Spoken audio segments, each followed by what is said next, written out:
What is it to express?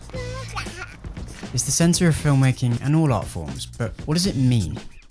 Well, the word expression is derived from Latin, literally meaning to press out, and it is simply the conveying of feeling. Latin gave rise to the emotive Romance languages, whose range incorporates the confederations behind Finalissima, a beautiful game which I saw in early summer. But expression may also be more subtle. A short trip to Bulgaria revealed a far more active and unique culture than initially met the eye. And in late summer I went to see Jamie XX, who says he produces music while trying not to think too much. And that's the ultimate goal of expression, to convey feeling in the purest way possible.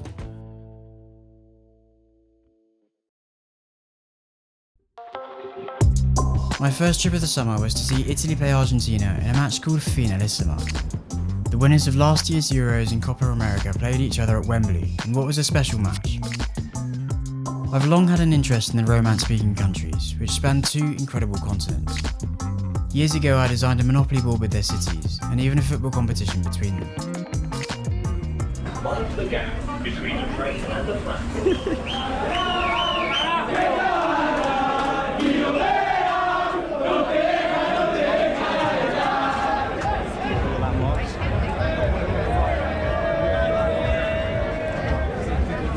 Bob's doing is in the bar trying to get served tactics in this queue.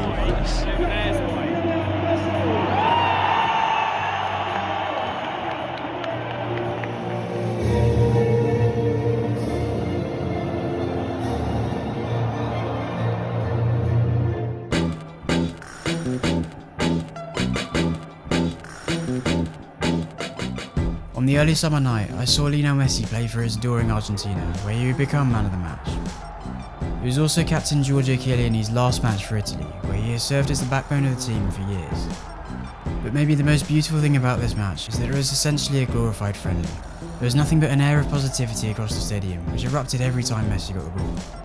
While Argentina won convincingly, it was the setting that was the embodiment of the match.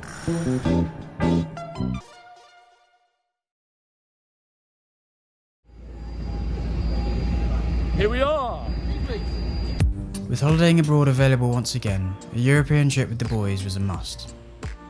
And what better place to go than Sofia in Bulgaria? Great weather, incredible food and drink, and all at a great price. We arrived to a city that seemed to be quite stagnant, until we remembered that we had landed at 3 in the morning. After a short metro ride to the centre, we watched the sun rise through the streets before visiting a coffee shop in someone's back garden. At this point, we received confirmation that we could check into our Airbnb early, by 5 hours. And so, we took a much needed nap.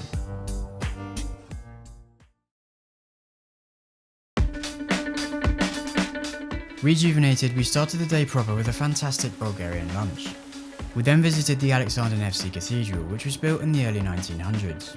We also saw the National Palace of Culture, which hosts big events. But it was closed, so we went for a beer. The first of many on this trip, we kick off with the Stolichno, a Bulgarian wheat beer. And it did the job perfectly. After getting caught in a massive storm, we sat down for dinner, where we had a Bulgarian craft ale called Divo Pivo. But it wasn't to everyone's taste. We later tried the Kamenitsa, a Bulgarian lager, and as my third for the day, it's an easy 10 out of 10. But the night didn't stop there. At a fantastic shop called Alcohol and Tobacco, we finished up with a watered down Stara ramen served in a plastic bottle. But fortunately, this had no impact whatsoever. The following afternoon we visited the Sofia History Museum. While it didn't have much on Bulgaria's recent history, its music just might have been the inspiration for the Chainsmokers.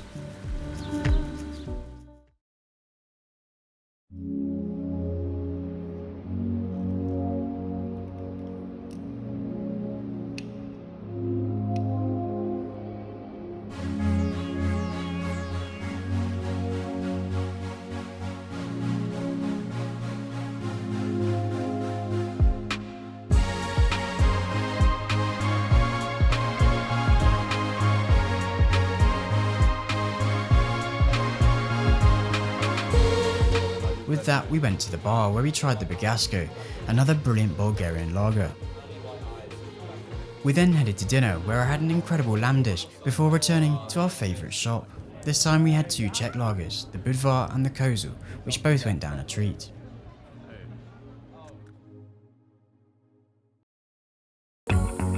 We spent our last day in Bulgaria at a traditional restaurant. Alongside some great food, we also had our last beer with the Shemensko, which perfectly encapsulated our trip. You see, once we had got some rest and properly orientated ourselves, our initial perception of inactivity was swiftly corrected to what is a truly unique culture.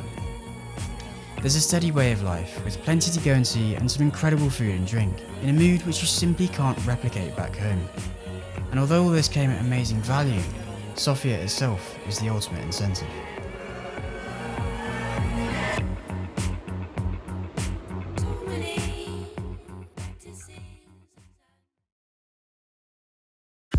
My last trip of the summer was to see Jamie XX perform in Bristol at a new festival called Forwards.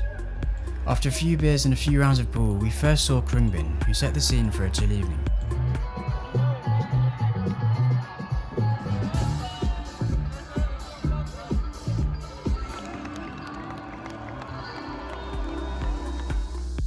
We also saw Harvey Causon, a recently emerging Bristol musician who saw the audience grow rapidly.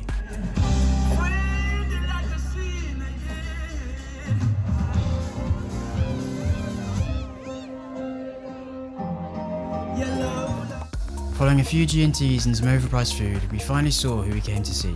Jamie XX is a producer, DJ and remixer who performs both solo and as a member of a band called the XX.